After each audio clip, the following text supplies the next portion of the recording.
Royal biographer Omid Scobie appears to have admitted to naming two alleged racists in an early version of his book.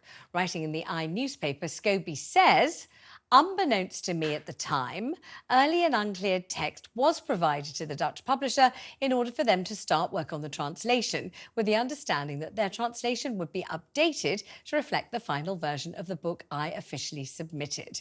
What does that mean in plain English? Lord knows, we probably need the Dutch translator to work it out for us. However, let's try and unravel this with TalkTV's royal editor, Sarah Hewson. Sarah, thank you so much for joining me.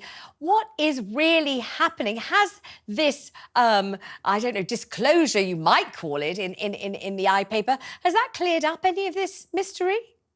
I think what this appears to be doing is confirming our suspicions, Vanessa, that there was an early draft of the book in which the names of the two royals apparently included letters between the King and Meghan, having raised questions about Archie's skin colour. That early version was submitted to the Dutch translator. Omid Scobie says it himself, doesn't he? Early and uncleared text provided to the Dutch publisher in order for them to start work on the translation. The problem with this is, Vanessa, that as this row unfolded, Scobie went on television here in the UK and said, "I never submitted a book with those names in." We're seeing a nuance in his language today. "I never officially submitted," he talks about, "and it was not the finished book that I submitted." But that looks to me like an admission that he certainly did write those names in an earlier version of the book, but they didn't clear the legal hurdles, because he talks about 2 months with independent British barristers and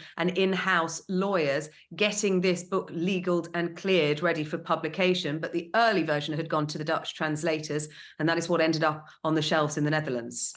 And we still don't know the answer to the real question, do we? Which is, how did Omid Scobie come to see these names in what should have been, or ought to have been, a confidential letter from Meghan, Duchess of Sussex, to her father-in-law?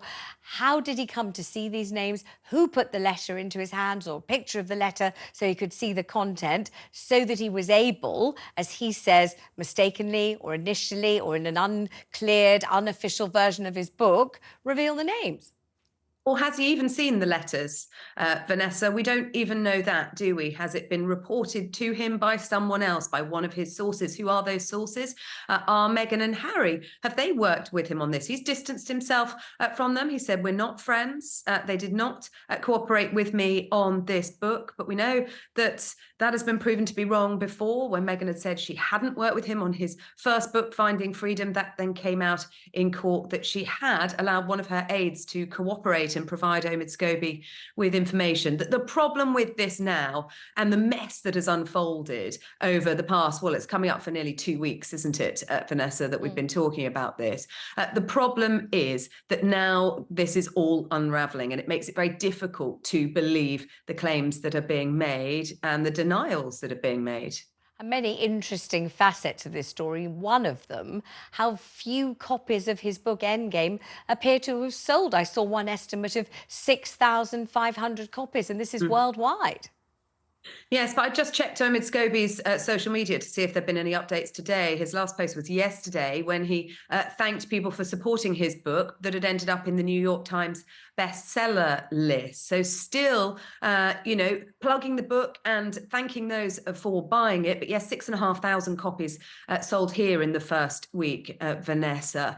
I think what is interesting is the silence that we've had from the Sussexes, the length of time that it has taken for Omid Scobie to come out and clarify what has happened. He's done it in an article in the newspaper. We know that there have been questions at Buckingham Palace. There have been investigations at Buckingham Palace. Could anyone have leaked the letter from their end? They're very confident that it didn't come from their end. And we've had no clarification. We've had no confirmation of this. We've had no statement whatsoever from Buckingham Palace on this. And I think the way this has now unfolded, that appears to be the right strategy.